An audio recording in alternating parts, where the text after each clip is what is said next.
신약성경 52페이지 마태복음 28장 1절로 20절까지 말씀입니다. 본문을 한번 읽고 말씀을 들으시면 감사하겠습니다. 오늘은 예수 부활 내 부활입니다. 이런 제목으로 함께 은혜를 나누겠습니다. 오늘은 예수님 사망 권세를 이기시고 부활하신 부활절입니다. 우리 기독교를 가리켜 부활의 종교라고 합니다. 우리 기독교 신앙의 기초가 바로 부활신앙이기 때문입니다. 예수님께서 십자가에 달려 돌아가셨다가 3일 만에 다시 살아나셨다는 이 부활신앙이야말로 다른 종교에서는 전혀 찾아볼 수 없는 기독교 신앙의 뿌리입니다. 예수님은 자신이 친히 말씀하시는 대로 고난과 절망, 죽음의 돌문을 헤치시고 사흘 만에 다시 살아나셨습니다. 그런데 그 당시나 지금이나 예수님의 부활을 믿지 못하고 부정하려는 사람들이 있습니다. 그러나 오늘 본문은 그가 여기 계시지 않고 그가 말씀하시던 대로 살아나셨느니라, 와서 그가 누우셨던 것을 보라, 확실하게 말씀하고 있습니다. 교회를 다녀도 부활을 믿지 않으면 구원받을 수 없습니다. 천국에 갈 수 없어요. 그 사람이 믿고 있는 예수는 죽은 예수이기 때문에 그렇습니다. 죽은 예수를 믿는 것은 마치 돌을 믿거나 산을 믿거나 고목나무를 믿는 것과 같은 것이에요. 미신에 불과한 것입니다. 우리가 믿는 예수님은 죽은 분이 아닙니다. 그분은 죽음에서 부활하여 지금 살아계시는 분이십니다. 성경은 분명하게 말씀합니다. 그리스도께서 다시 살아나신 일이 없으면 너희의 믿음도 헛되고 너희가 여전히 죄 가운데 있을 것이요, 예수님의 부활을 믿지 않으면 우리의 믿음이 헛된 것이라고 말씀합니다. 우리 기독교는 분명한 복음이 있습니다. 복음이 무엇입니까? 기쁜 소식이지요. 우리에게 기쁜 소식은 무엇입니까? 병든 사람에게는 병을 치유한다는 것이 기쁜 소식이고, 돈이 필요한 사람에게는 돈을 벌 수 있다는 소식이 기쁜 소식이고, 수험생에게는 합격이 기쁜 소식일 겁니다. 그러나 이런 소식은 일시적인 기쁨입니다. 이것은 죽는 순간에는 다 소용없는 것입니다. 우리에게는 일시적인 기쁨이 아니라 영원토록 기뻐할 소식이 있습니다.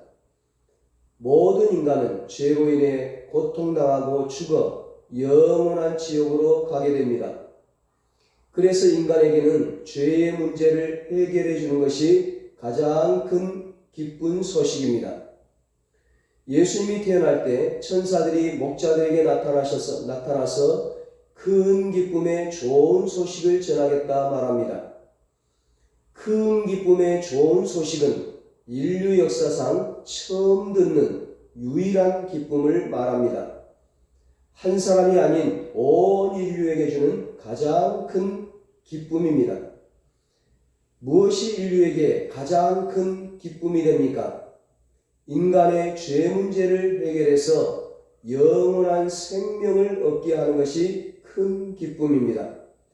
지옥 가지 않고 천국 가게 하는 것이 가장 큰 기쁜 소식입니다. 교회 다니는 사람을 기독교인이라고 부르죠. 기독은 헬라어로 그리스도를 우리말로 번역한 겁니다. 히브리어로는 메시아죠.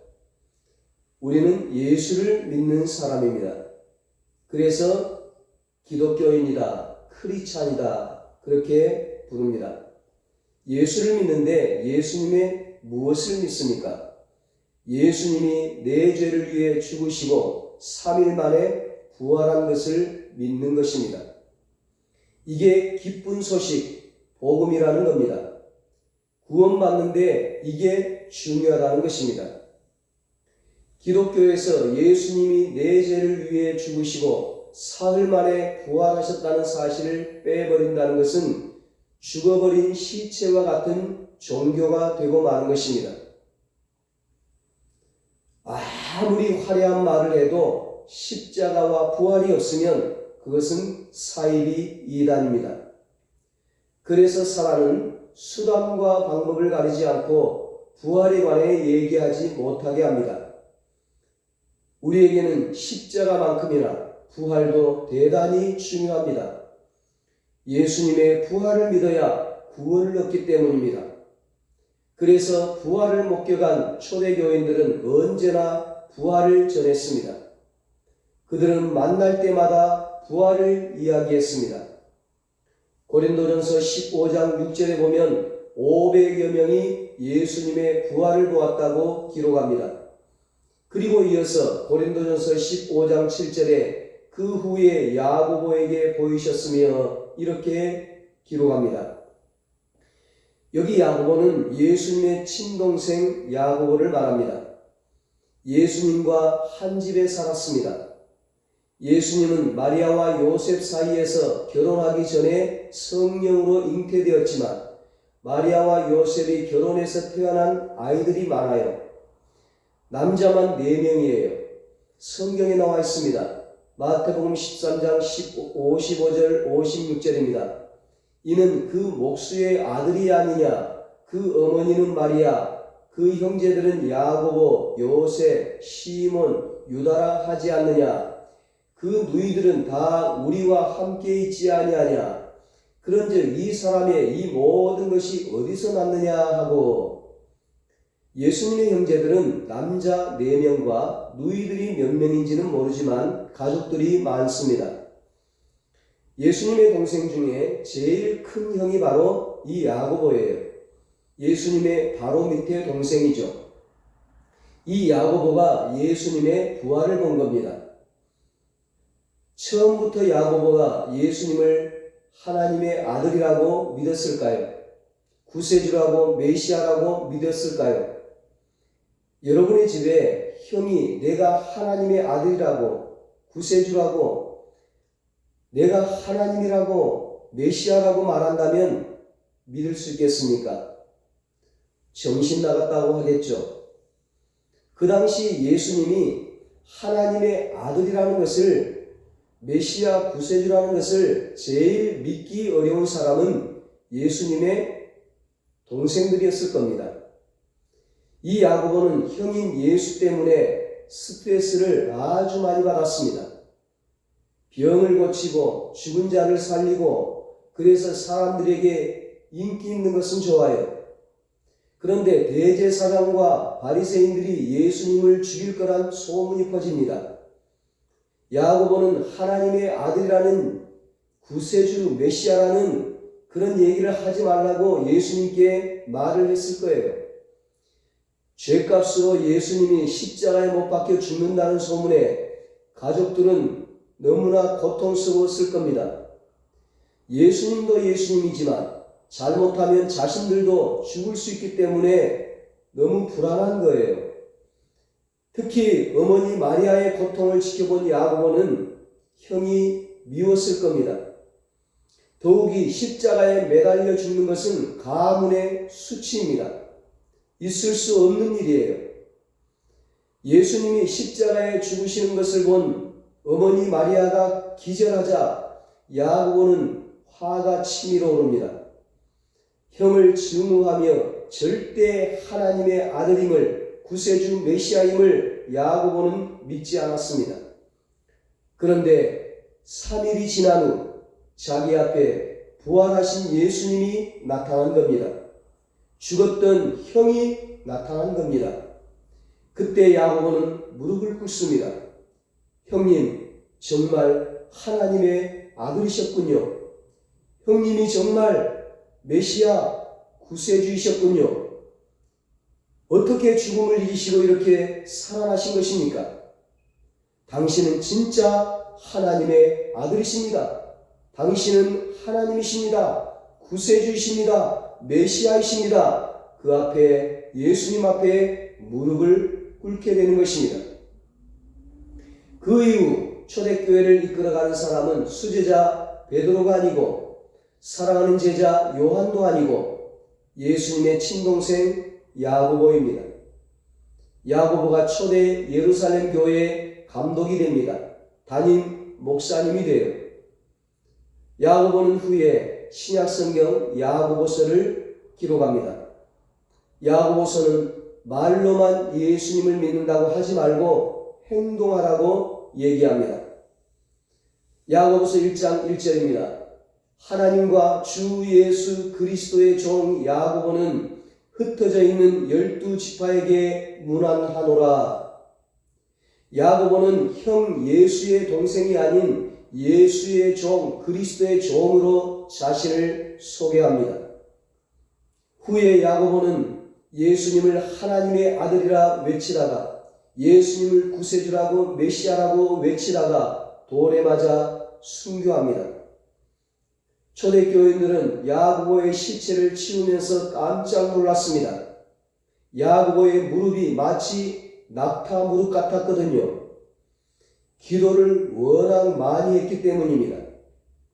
예수님께서는 부활의 주님을 직접 눈으로 보지 않고 믿음으로 믿는 사람이 더 복되다 말씀하셨습니다. 요한복음 20장 27절에 말씀합니다. 도마에게 이르시되 내 손가락을 이리 내밀어 내 손을 보고 내 손을 내밀어 내 옆구리에 넣어보라. 그리하여 믿음 없는 자가 되지 말고 믿는 자가 되라. 보고 믿는 것이 아니라 믿음으로 보기 바랍니다. 성경은 이것을 믿음이라고 합니다. 이것을 하나님이 원하십니다. 로마 황제들은 AD 70년부터 AD 313년까지 콘스탄틴 황제가 기독교를 공인하기 전까지 200년 동안 엄청난 박해를 합니다. 기독교인들을 핍박하는 거예요. 예수를 믿으면 잡아서 바로 죽이기도 하고 화형에 처하기도 하고 펄펄 끓는 기름 가마 속에 집어넣기도 하고 사자밥이 되도록 사자우리 속에 집어넣었습니다. 그래서 초대교인들은 로마 황제의 그 불같은 박해를 피해 땅속을 파고 들어가서 그 깊은 지하 땅속에서 신앙생활을 했습니다. 카타콤이라고 하는 지하 무덤이에요. 그곳에는 바로 옆에 있는 사람조차 보이지 않는 칠흑같이 어두운 곳입니다. 지하 무덤에서 200년이 넘도록 신앙생활을 유지하면서 믿음을 지키며 살 수 있었던 동기는 무엇이며 그들이 계속 신앙을 지킬 수 있었던 힘은 어디에서 왔을까요? 그렇게 고난을 받으며 핍박 가운데 신앙생활하고 있는 그 성도들에게 베드로전서 1장 3절에 베드로가 이렇게 말씀합니다. 우리 주 예수 그리스도의 아버지 하나님을 찬송하리로다. 그의 많으신 긍휼대로 예수 그리스도를 죽은 자 가운데서 부활하게 하심으로 말미암아 우리를 거듭나게 하사 산 소망이 있게 하시며. 이 말씀은 베드로가 온갖 핍박을 받으며 그 지하 카타콤에서 신앙생활을 하고 있는 초대교회 성도들을 위로하고 소망을 주는 말씀입니다. 그들이 모진 핍박을 이겨낼 수 있었던 것은 바로 부활 신앙 때문이었습니다. 그들에게는 부활의 산 소망이 있었습니다. 그들에게는 부활하신 예수님 때문에 죽은 소망이 아니라 살아있는 희망이 있었습니다. 부활하여 살아계신 예수님을 주인으로 모시면 어떤 어둠 가운데서도 산 소망이 넘치게 됩니다. 오늘 여러분 마음에 있는 모든 어두움이 사라지고 살아있는 산 소망이 넘치기를 주님의 이름으로 축원합니다. 사망 권세를 이기신 예수님이 여러분 속에 살아계십니다. 생명의 근원이신 그분이 여러분 속에 살아계십니다. 무슨 일을 만나도 산 소망이 넘치기를 바랍니다. 우리 예수 믿는 사람에게 최고의 그 비극이 무엇인 줄 아십니까? 부활하여 지금 살아계신 예수님을 보지 않는다는 것입니다. 삶의 어려운 문제를 만났다면 포기하지 말고 낙심하지 말고 부활하여 지금 살아계셔서 나와 함께 계시는 주님을 바라보시기 바랍니다. 문제를 크게 보지 마시고 부활하신 예수님을 크게 보시기 바랍니다. 예수님은 지금 살아계십니다. 그분이 내 주인이십니다. 부활의 주님이 나의 주인이 되어주시면 나는 반드시 승리합니다. 여러분이 가는 곳마다 절망이 물러가고 희망이 넘치게 되기를 바랍니다. 죽음이 사라지고 살아나는 일이 일어나기를 바랍니다. 가난이 물러가고 부유함이 있기를 바랍니다. 어둠이 물러가고 빛이 들어오게 되기를 바랍니다. 그렇습니다. 예수님은 사망 권세를 깨뜨리고 다시 살아나셨습니다. 빈 무덤과 기독교 2000년 역사, 성경과 수많은 증인들이 이 사실을 증언하고 있습니다. 안식 후 첫날 부활의 아침, 향품을 준비해 가지고 예수님의 무덤을 찾아갔던 여인들은 온 세계 인류 가운데 최초로 다시 살아나신 예수님을 뵙는 영광을 안게 되었습니다. 그들은 돌문이 열린 것을 보았고 빈 무덤을 보았고 예수님의 시체가 무덤에 없음을 발견하고 사람들에게 증언했습니다. 이것이 기독교가 부활의 종교라는 사실을 확실히 증거하고 있습니다. 기독교는 죽음과 절망의 종교가 아닙니다. 누구든지 믿으면 부활하는 생명과 부활의 종교입니다. 이슬람 회계도는 마호메트의 무덤을 순례합니다. 공자도 석가도 노자도 소크라테스도 나폴레옹도 모두 무덤에 있습니다. 그러나 예수님은 무덤에 없습니다. 예수님은 죽음을 이기시고 다시 살아나셨습니다. 우리는 이 부활주일 아침에 하나님께 마음속 깊이 감사해야 할 것이 있습니다. 우리가 죽은 예수가 아니라 다시 살아나신 예수를 믿고 있다는 사실이 얼마나 감사한지 모릅니다. 죽은 신, 응답이 없는 귀신, 대답 못하는 잡신, 우상을 믿고 섬기는 사람들이 얼마나 많습니까? 그런데 우리는 다시 살아나신 예수, 무덤이 없는 예수를 믿고 있으니 얼마나 감사합니까? 나아가서 우리는 다시 살아나신 예수를 전하고 있다는 사실을 감사해야 합니다. 우리가 만일 죽은 예수를 다시 살아났다고 거짓으로 전해야 한다면 얼마나 고통스러운 일이겠습니까? 그러나 거짓이 아닌 진실로 다시 살아나신 예수를 전하며 사는 것은 우리의 자랑이 아닐 수 없습니다. 기독교 복음의 핵심은 예수 그리스도의 부활입니다. 예수님이 십자가에 달려 죽으셨다가 3일 만에 다시 살아나셨다는 부활은 우리 기독교가 세상 종교와는 다른 생명의 종교임을 증명하고 있습니다. 그러므로 부활은 기독교 신앙의 기초입니다. 부활을 믿는 사람은 모든 것을 믿습니다. 인도의 전도자 선다신이 영국에 가서 강연을 할 때 많은 사람들이 크게 감동을 받았습니다. 교수 한 분이 그에게 이런 질문을 했습니다. 당신은 뿌리 깊은 힌두교의 유명한 학자요 교인인데 어떻게 기독교로 개종했습니까?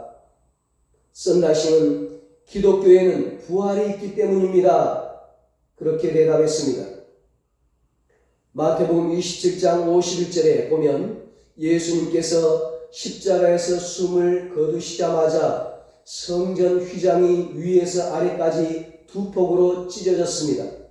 그리고 땅이 흔들리고 바위가 갈라졌습니다.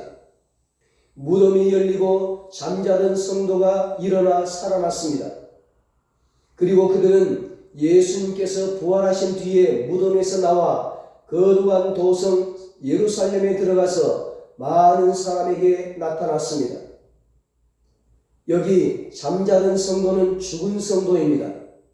구약시대에 죽은 성도의 무덤이 열리고 죽은 성도의 몸이 일어나 다시 살아났다는 것입니다. 그들이 예수님 부활 후에 무덤에서 나와 예루살렘 성에 들어가 많은 사람들에게 보이고 하늘나라에 갔습니다. 이 사건은 무엇을 의미하는 것일까요? 예수님의 부활은 성도의 죽음을 생명으로 바꾸어 놓았음을 의미하는 것입니다. 예수님의 죽음은 절망이 아니었습니다.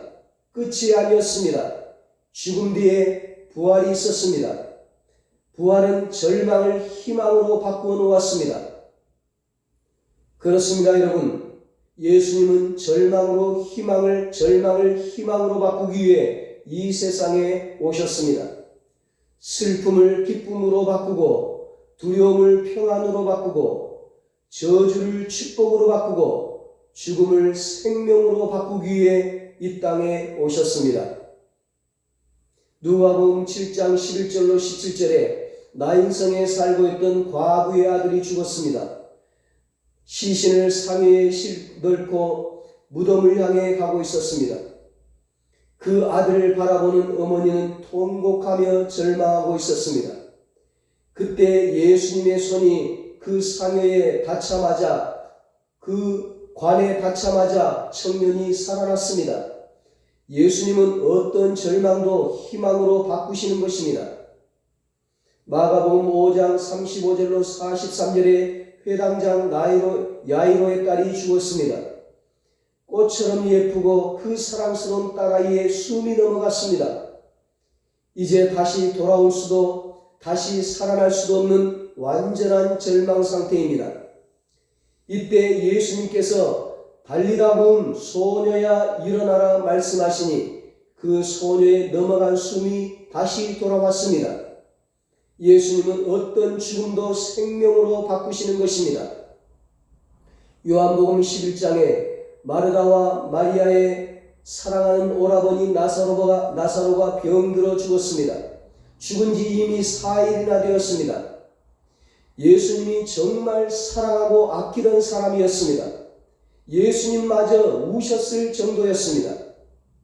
이때 예수님께서 동굴 무덤 앞에 가서 돌을 옮겨놓게 한 뒤에 나사로야 나오너라 한마디 명령하자 죽은 나사로가 수족을 동인 채 걸어 나왔습니다. 죽음이 생명으로 절망이 희망으로 바뀌어진 순간이었습니다. 예수님은 슬퍼하는 나사로의 누이 마르다를 찾아오셔서 그를 위로하면서 이렇게 말씀하셨습니다. 나는 부활이요 생명이니 나를 믿는 자는 죽어도 살겠고 무릇 살아서 나를 믿는 자는 영원히 죽지 아니하리니 이것을 내가 믿느냐. 마르다가 부활이요 생명이신 예수님을 믿자 마르다의 집에 놀라운 부활의 역사가 일어났습니다. 예수님이 부활하셔서 죽었던 나사로를 다시 살려주셨습니다. 우리 예수님은 확실하게 말씀하셨습니다. 내가 부활이요 생명이다. 나를 믿는 자는 죽어도 산다. 살아서 믿는 자는 영원히 죽지 아니할 것이다. 이것이 바로 기독교 복음입니다. 예수님은 부활이요 생명이시기에 그 예수님을 믿는 사람은 죽어도 살겠고 영원히 죽지 아니할 것입니다. 우리도 육신을 입고 있기에 언젠가는 예수님처럼 죽어서 무덤에 묻힐 것입니다. 그러나 그것이 끝이 아닙니다. 우리에겐 부활이 있습니다. 예수님처럼 다시 사는 것입니다. 예수님이 이것을 우리에게 증명해 보이셨습니다. 예수님은 십자가에 못 박혀 죽으시자 보기 좋게 다시 살아나 보이심으로 죽음을 정복하였고 죽음의 권세를 이기셨으며 죽음은 잠시 거쳐가는 것임을 보여주셨습니다. 그리스도 예수 안에 있는 자는 영생이 있습니다. 영원히 죽지 않습니다. 죽음은 더 나은 세계로 천국으로 옮겨가는 하나의 관문에 지나지 않습니다. 그러므로 부활의 예수님을 믿는 자는 예수님이 죽음을 이겼듯이 죽음을 이기고 승리하고 영원히 살게 되는 것입니다. 이 승리의 날에, 이 축복의 날, 이 행복한 날에 모든 나라와 민족이 기뻐해야 할 이 부활절에 안타깝게도 많은 사람이 지금 슬픔 가운데 있습니다. 절망과 두려움 가운데 있습니다. 죽음 가운데 있습니다. 그러나 여러분, 부활의 주님의 부활이 절망을 희망으로 바꿀 것입니다. 한숨을 기쁨으로 바꿀 것입니다. 눈물을 웃음과 환희로 바꿀 것입니다. 죽음을 생명으로 바꾸어 놓을 것입니다. 예수님의 부활을 믿는 자는 죽어도 살겠고 영원히 죽지 않을 것입니다. 예수 그리스도께서는 안식 후 첫날 부활하심으로 우리에게 살아있는 생명, 영원한 생명을 주셨습니다. 그렇다면 우리의 삶도 부활의 삶이 되어야 합니다. 부활의 삶은 하나님의 말씀을 기억하는 삶입니다. 하나님의 말씀대로 살아가는 삶입니다. 왜냐하면 그 말씀 속에 영원한 생명이 있기 때문입니다. 사랑하는 여러분, 어떤 상황 속에서도 하나님의 말씀을 기억하십시다. 죽음의 순간에도 부활을 약속하신 주님의 말씀을 기억하십시다. 주님의 말씀을 믿으십시다. 나는 부활하리라. 나를 믿는 자도 부활하리라. 영원히 죽지 않으리라. 영원히 살리라.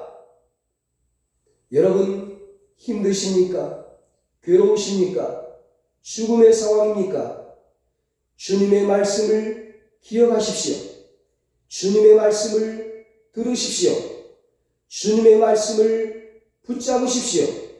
주님의 말씀을 믿으십시오.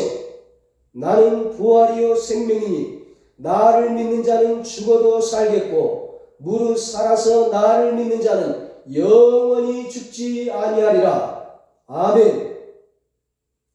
예수님의 부활은 예수님 한 분만의 부활로 끝나는 것이 아닙니다. 누구든지 예수님의 부활을 믿는 자에게는 부활의 역사가 일어나는 것입니다. 부활을 믿는 우리의 인생 다시 살아납니다. 우리의 가정 다시 살아납니다. 우리의 자녀 다시 살아납니다. 우리의 건강 다시 살아납니다. 우리의 일터 다시 살아납니다. 예수 부활 내 부활입니다. 예수 생명 내 생명입니다. 예수 천국 내 천국입니다. 예수 승리 내 승리입니다. 예수님이 사망 권세를 이기시고 부활하신 것처럼 예수를 믿는 우리도 죽음을 이깁니다. 우리도 부활합니다. 우리도 다시 삽니다. 주님과 함께 영원한 천국에서 영원히 함께 사는 것입니다.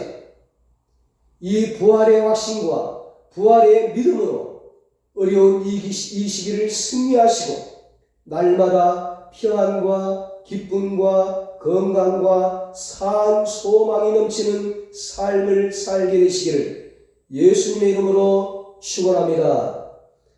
기도하겠습니다. 살아계신 하나님 아버지, 우리에게 예수님의 부활을 믿는 믿음을 주시옵소서.